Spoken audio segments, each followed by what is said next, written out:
This lesson, we will learn that how we can add achievement badge on our pages. As you know, when a student earns an achievement badge, that achievement badge automatically display on the student dashboard in this portion. They can see all their achievement badge.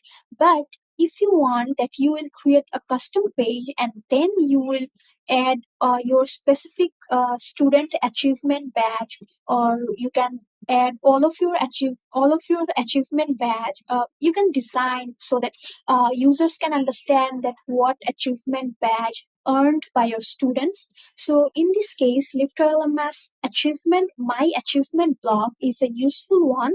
So how you can add that? You have to just select a specific page that where you want to use the achievement. So here I will use my students' achievement. So in this plus icon, we have to click on this and we have to search for, here you can see, we have to search for my achievements, and here is the my achievements block. We have to add this. And when I will add this, it will show all the achievement badge I have. So here you can add the number of achievement you want to display.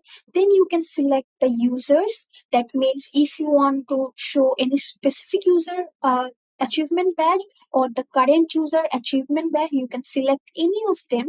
So I want to show maybe, so I will show my specific student achievement badge. You can modify the design as per your requirements. You can add the content as per your requirements. Also, from this columns option, we can select the columns. So now I will update it. So I added this achievement on my home page so that everyone can see that.